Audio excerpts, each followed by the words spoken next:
तो ये जो वीडियो मैं बनाने जा रहा हूँ ये बहुत इंपॉर्टेंट वीडियो है IBS IU एस्पिरेंट्स के लिए, क्योंकि काफ़ी सारे लोगों ने यहाँ पे गिव अप कर चुके हैं ऑलरेडी। तो ये वीडियो उन लोगों के लिए भी बेनिफिट है जो मतलब गिव अप कर चुके हैं, और जिनकी प्रिपरेशन है उनके लिए तो है ही है ही। तो इस वीडियो को देखने के बाद ना आपके एग्जाम में कुछ ना कुछ मार्क्स गेन जरूर होंगे, और ये लास्ट में मैं हैंड्स प्रूव करके दिखाऊंगा भी कि कितने मार्क्स आपके गेन होंगे इस वीडियो से। पक्का आपको हेल्प मिलेगी इस वीडियो से। तो बिल्कुल डिफरेंट वीडियो होने वाली है, इसमें कुछ नहीं बताऊंगा कि तैयारी कैसे करनी है, कुछ नहीं बताने वाला। इसमें सिर्फ ये बताने वाला हूँ कि how to attempt IBS IU exam, क्योंकि IBS IU एग्जाम जो है इंटेलिजेंस ब्यूरो का एग्जाम है, और ये डे 1 से आपका इंटेलिजेंस टेस्ट करना स्टार्ट कर देती है। इसने नोटिफिकेशन में फरवरी दिया था एग्ज़ाम का डेट, जो है मतलब जो बताया था फरवरी में होगा, लेकिन उन्हें जनवरी में करवा रहे हैं अब, जो है ये 17 को 18 को। तो ये आपका इंटेलिजेंस टेस्ट होगा, और ये एग्ज़ाम मतलब एक तो हार्ड वर्क से क्रैक नहीं होगा, ये स्मार्ट वर्क से क्रैक होगा। हार्ड वर्क से तो हो ही जाएगा, क्योंकि देखो और GS और CA करंट अफेयर्स का कोई सिलेबस तो होता नहीं है।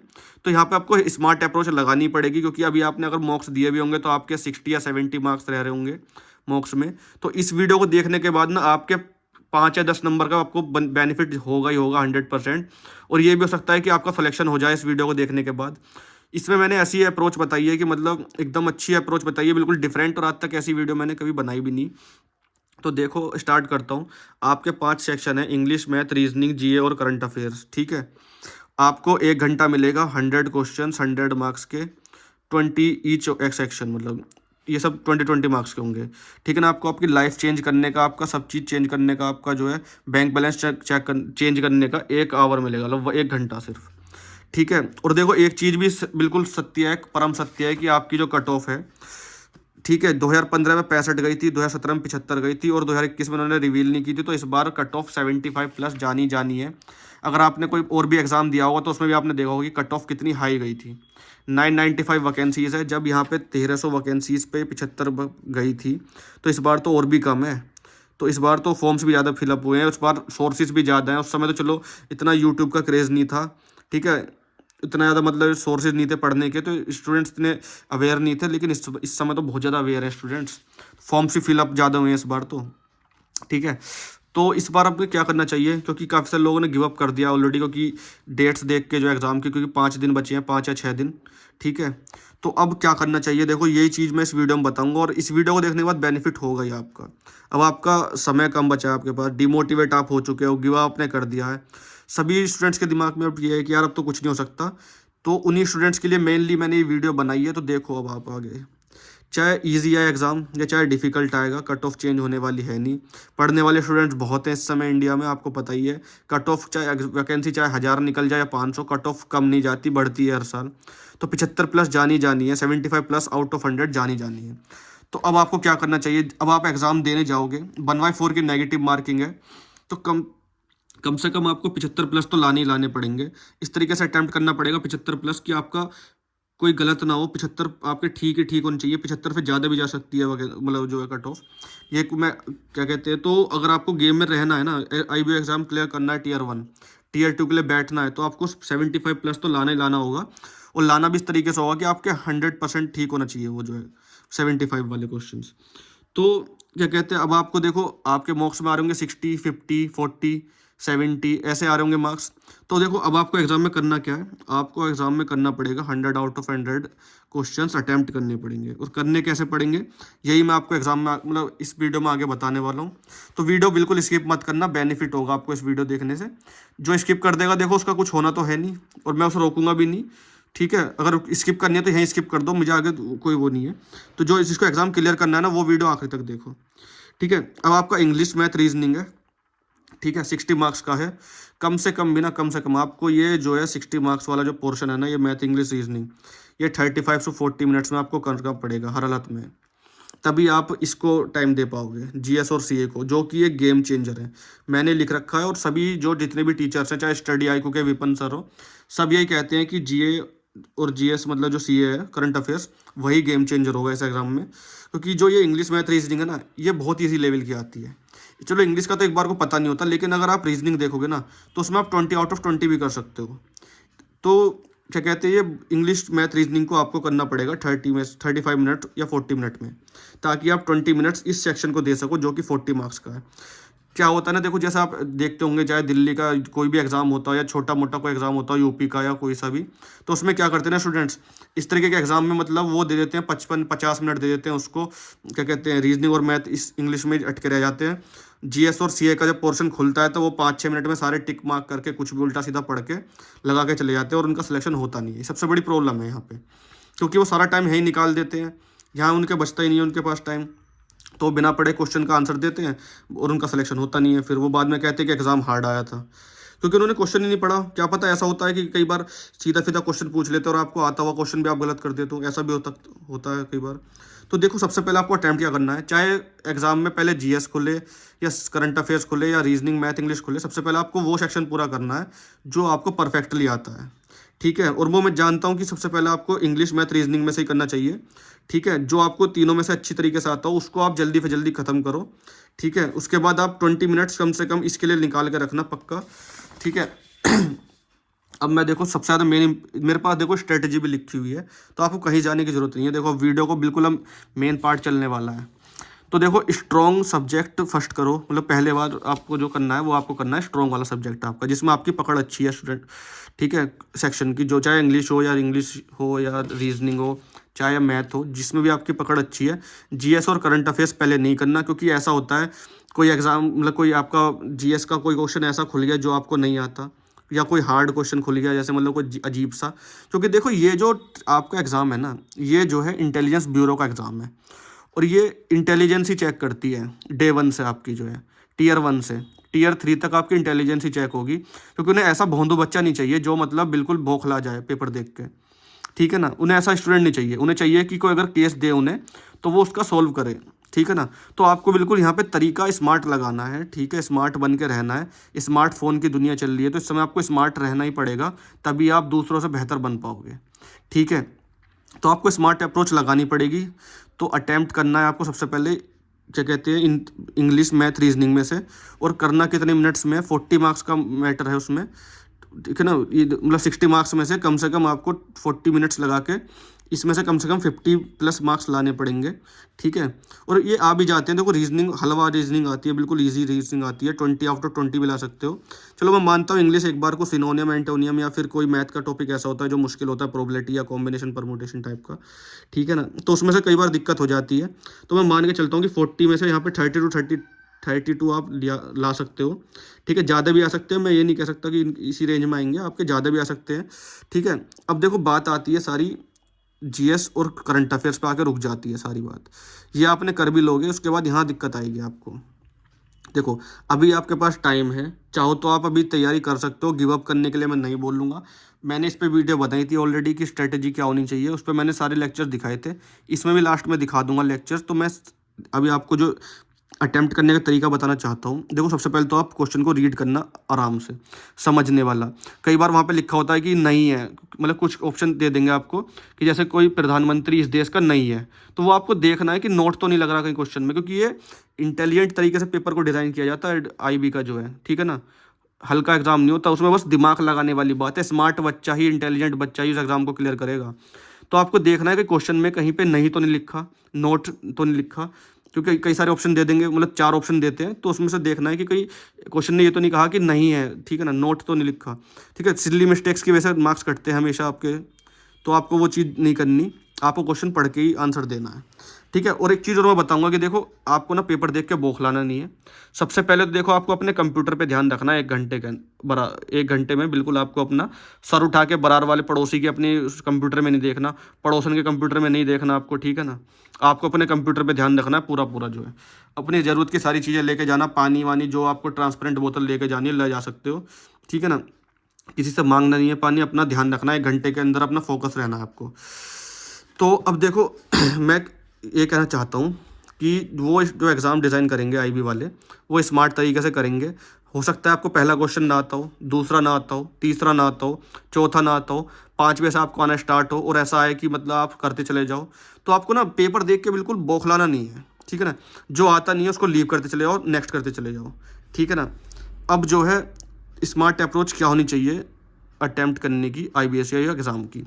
अब मैं मान के चल रहा हूँ कि आपने जितना आता था आपने कर लिया, और आपकी जो रेंज आ रही है मार्क्स की वो आ रही है 50 टू 60, 60 टू 70, 70 टू 80, 80 टू 90। ठीक है। अगर आप इस क्या कहते हैं इस रेंज में हो आप 50 टू 60 वाली में या 70 टू 80 वाली में, तो यहाँ तक भी आपका सिलेक्शन नहीं हो सकता। क्योंकि मैं ये नहीं कह सकता कि देखो 100% एक्यूरेट कोई होता है, 6 या 7 नंबर कहीं ना कहीं चले ही जाते हैं और साथ में नेगेटिव मार्किंग उसे लेके जाती है। आपने अगर मॉक भी दिया होगा तो 100% एक्यूरेसी तो आपकी किसी भी मॉक में नहीं आई होगी। ठीक है। अब मैं इन इन लोगों को तो मैं साइड छोड़ रहा हूँ। देखो ये तो देखो प्रो लेवल बंदे हैं, लेकिन मेरे पास मुझे पता है मेरे चैनल पे ज़्यादातर जो स्टूडेंट्स हैं वो इसी रेंज में लाई करते हैं, 70 टू 80 वाली में, 60 टू 70 वाली में, और हो सकता है सबसे ज़्यादा इसी रेंज में हो 50 टू 60 वाली में। ठीक है ना। तो ये देखो ऑलरेडी ये गेम से बाहर हो चुके हैं। ठीक है ना। ये ऑलरेडी गेम से बाहर हो चुके हैं, तो इन्हें अब करना क्या है। ठीक है। मैं डिमोटिवेट नहीं कर रहा, अब आपको स्मार्ट अप्रोच बताऊंगा कि क्या करना है इन स्टूडेंट्स को। ठीक है। क्योंकि देखो इनका तो वैसे भी नहीं निकलने वाला। तो देखो अब आपको जो तरीका लगाना है ना, आपको तरीके लगाने हैं। अब बेहतरीन वाला तरीका बताऊंगा अब मैं जो हूँ। क्योंकि देखो अब आपका देखो एग्जाम तो देखो यहाँ से निकलने वाला है नहीं, तो आपको करना क्या है, तो आपको करना ये है कि देखो व्हाट टू डू नाउ, करना क्या है। तो देखो ये करना है कि देखो 75% कट ऑफ तो आपकी जानी जानी है हर हालत में। हर बार कट ऑफ बढ़ती है, घटती किसी भी हालत में नहीं है। तो देखो जब आपका क्वेश्चन कोई ऐसा होता है ना कि देखो आप जीएस पढ़ते हो तो देखो ऐसा लगता है कि यार यार ये मैंने कहीं पढ़ा है, मुझे ऐसा लगता है कि यार ये इसका आंसर ये होना चाहिए। आपका दिल कह रहा है ना कि ये वाला आंसर होना चाहिए, तो आप ना उसी पे टिक लगा देना। ठीक है। और इस समय कोई कोर्स वगैरह मत लेना, कुछ मत खरीदना। चलो इस चीज़ को मैं वो कर देता हूँ थोड़ा सा। कोई कोर्स लेने की ज़रूरत नहीं है आपको। ठीक है ना। कोई 5 दिन में आपको नहीं करा सकता। ठीक है। तो आपको अपने दिल की बात सुननी है। ठीक है। Stay with your heart decision. ठीक है। जो 1 सेकंड के लिए आता है एकदम से, मतलब कि यार ये हो सकता है, इसका आंसर ये हो सकता है, एकदम से 1 सेकंड के लिए लगता है ना हमें कि देख के यार मतलब इसका आंसर तो ये हो सकता है, तो बस आपको उसी पे टिक कर देना। आपको बिल्कुल ज़्यादा दिमाग नहीं लगाना। जब आप क्वेश्चन को ऐसा होता है ना कि 1 सेकंड के लिए हमें लगा कि इसका आंसर ए है, अब हमने फिर से दोबारा से क्वेश्चन को पढ़ा तो हमें लगने लगा कि यार सी है इसका आंसर। तो आपको ना अब इस डिलेमा में आपको करना क्या है, आपको ए वाला लगाना है जो आपके दिल ने कहा 1 सेकंड के लिए। ठीक है ना। ऐसा लगता है ना कई बार कहीं तो पढ़ा है यार, कहीं तो देखा है क्वेश्चन, तो आपको वही करना है। और ज़्यादातर इंग्लिश में तो देखो मेरे साथ तो ऐसा ही होता था, आपके साथ होता ही नहीं होता, ये आप कमेंट में बताना। ठीक है ना। ऐसा मेरे साथ तो होता था, और ऐसा जीए और जीएस में भी आपको लगता ही होगा। ठीक है ना। ये टेक्निक आपको स्टार्टिंग से नहीं करनी। ठीक है ना। आपको पहले देखना है कि आपके कितने मार्क्स बन रहे हैं। अगर आपके 80 टू 90 बनने हैं तो देखो आप सेफ हो, लेकिन अगर आपके 80 से नीचे बनने तो देखो आप बिल्कुल सेफ नहीं हो, आप बिल्कुल एग्जाम से बाहर हो चुके हो पहले। अब देखो बात आती है स्मार्ट अप्रोच और आगे क्या करना है। अब मैं मान के चल रहा हूँ कि आपके 60 क्वेश्चन हो गए या 70 क्वेश्चन हो गए, 30 क्वेश्चन आपको बिल्कुल नहीं आते, आपका बिल्कुल मतलब क्लिक नहीं कर रहे दिमाग में। ठीक है। तो अब उसके लिए क्या करना है, देखो अब देखो ये एग्ज़ाम है आपका आईबी का। क्या कहते हो सर आप, मतलब तो ये अब इसमें करना क्या है, तो जो आईबी है ना इसको डिज़ाइन करेगा स्मार्ट वे में और बैलेंस वे में। सबसे बड़ा वर्ड जो मैं यहाँ बोलने वाला हूँ वो है बैलेंस वे में। बैलेंस का मतलब क्या होता है, तो वो जो बैलेंस का मतलब होता है ये होता है कि अगर आपका देखो आपने कुछ अब आपने पेपर दे दिया है, मतलब मैं कहने का मतलब ये है कि आपके पास 10 मिनट बच रही है आखिरी की, तो आपको वहाँ पे देखा होगा कि यार ज़्यादातर के आंसर ए आ रहे थे, बी आंसर जो आ रहे थे आपके 2 या 3 है आपके। ठीक है ना। मतलब और 14 टू 15 आपके सी बैठ रहे हैं, और डी वाला आपका 15 टू 16 में आंसर है। ठीक है ना। आप देखोगे कि यार बी वाला जो है मेरा बहुत कम आया है। अब आपको पता है ना कि देखो आईबी का एग्ज़ाम है, तो वो जो बैलेंस वाला बात मैंने यहाँ कहा था तो वो यहाँ वर्क करेगा। ठीक है ना। जब भी वो पेपर बनाएंगे तो ऐसा होगा 100 में से 25 तो वो रखेंगे ए वाले को, 25 रखेंगे बी वाले को, और सी वाले को 25 रखेंगे, डी वाले का आंसर 25% होगा। कहने का मतलब ये है कि आपको अब क्या करना है, देखो ये कंडीशन में एक एग्जांपल के तौर पे बता रहा हूँ। ऐसा हो सकता है कि हाँ ये आगे पीछे रिप्लेस हो जाए, मतलब ए वाला 2-3 आंसर आ रहा हो आपका, मतलब 2-3 जगह आ रहा हो, बी वाला आपका 18 से 19 क्वेश्चन मारो। ठीक है ना। ये चीज़ आपको देखो जब ही हो सकती है जब आप पेपर को फास्ट वे में करोगे। ये चीज़ आप तभी कर पाओगे क्योंकि इतना टाइम आपको मिलेगा नहीं। ये मैं फिर भी बता रहा हूँ कि अगर आपके पास 10 या 6-7 मिनट बचती है तो आप देखो आपको करते करते भी आइडिया लग जाएगा कि सबसे ज़्यादा आंसर किस चीज़ के आ रहे हैं और आपका कौन सा आंसर आ ही नहीं रहा, बार मतलब आ ही नहीं रहा। ठीक है ना। अब आपको क्या करना है, आपको एक ऑप्शन पकड़ना है और उसमें सारा टिक कर देना है। जैसा अगर मेरा 2 या 3 आंसर बस बी वाला आ रहा था, तो अब मैं सारे का आंसर जो है बी लगा दूंगा। उससे देखो बेनिफिट क्या होगा।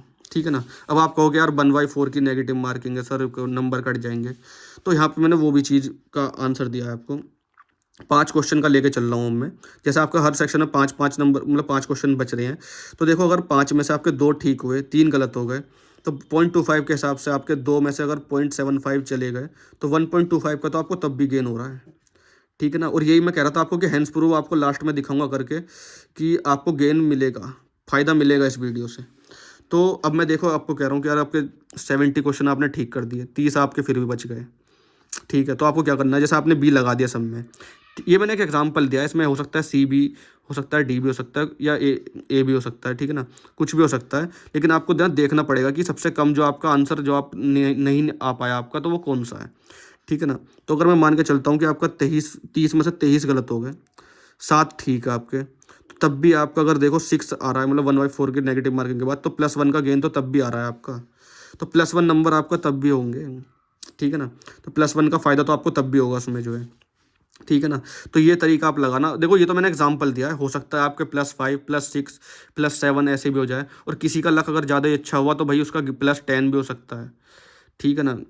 तो बस यही चीज़ मैं इस वीडियो में बताना चाहता था। तो आपको इस तरीके से ही करना पड़ेगा, पेपर बैलेंस वे में आएगा। 25 आंसर आप मतलब 100 में से ए वाले ऑप्शन आपके 25 होंगे, बी वाले 25 होंगे, सी वाले 25 होंगे, डी वाले 25 होंगे। मॉक टेस्ट में देखो इतना बैलेंस पेपर बनाते नहीं है। अब अगर आप कहोगे यार मॉक टेस्ट में तो ऐसा होता नहीं है, देखो मॉक टेस्ट बुक वाले तो देखो इस तरीके से नहीं बनाते बैलेंस पेपर, लेकिन जो ओरिजिनल एग्जाम पेपर होता है ना, या जो ओरिजिनल एग्जाम बनाया जाता है वो बैलेंस वे में बनाया जाता है, ठीक है ना। बैलेंस वे तरीके से बनाया जाता है। और आई भी तो देखो बिल्कुल ही इंटेलिजेंस ब्यूरो है, तो देखो वो इंटेलिजेंट वे में एग्जाम बनाएगी, और आपको इंटेलिजेंट वे में पेपर अटैम्प्ट करना है, ठीक है।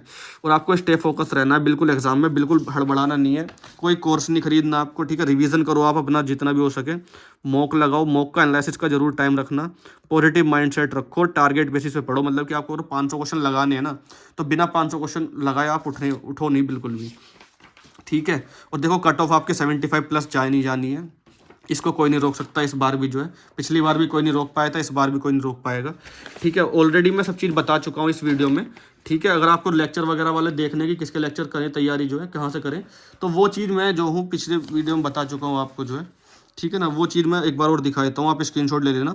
इन सब की, अमन सर की, IBSIO की, GS की पढ़ लेना। MCQs भी मैराथन जो है विपिन गोयल सर का पढ़ लेना, बहुत अच्छी तरीके से पढ़ाया विपिन गोयल सर ने, बहुत बेहतरीन टीचर है, एकदम अच्छे टीचर है। और देखो लूसेंट मत करना इस समय, बहुत ही बोरिंग बुक है, पढ़ने बैठोगे तो देखो डिमोटिवेट तो होंगे, साथ में नींद भी आ जाएगी आपको। पिनाकल या लूसेंट नहीं पढ़नी है इस समय, 5 दिन बच रहे हैं आपके पास, ठीक है। और करंट अफेयर्स के लिए मैंने सारे सोर्सेज लिख दिए आपको, ये डायरेक्ट सर्च करना है, और किन्हीं भी 2 सोर्सेज की वीडियो देख लो और उसी को रिवीजन करो अच्छे से। देखो जितना पढ़ा हो रिवीजन पहले करना, उसके बाद नया पढ़ना स्टार्ट करना, ठीक है। Best of luck, thank you so much. और जो मेरे चैनल को सब्सक्राइब करेगा ना, उसका 100% सिलेक्शन होगा इस बार 2024 में, तो प्लीज़ रिस्क मत लेना बिल्कुल भी। और बहुत मेहनत से वीडियो बनाता हूँ मैं, एक एक चीज़ में लिख के लाता हूँ, मेहनत लगती है मेरी भी, तो प्लीज़ मेरी मेहनत को भी अप्रिशिएट करो, ठीक है ना। जैसे आप अभी एग्जाम की दुनिया में नए हो, एस्पिरेंट हो, ऐसे ही मैं भी यूट्यूब की दुनिया में नया हूँ, तो प्लीज़ मेरे चैनल को सब्सक्राइब कर दीजिए, सपोर्ट दीजिए इस तरीके से, ताकि मैं नेक्स्ट वीडियोस भी ऐसी ला सकूँ। और देखो मेरा इंटरव्यू था 2021 में IBSIO का, मैं उसका भी पूरा एक्सपीरियंस आपको बताऊँगा, ठीक है ना। तो थैंक यू सो मच, ठीक है ना। Subscribe my channel, thank you so much, best of luck.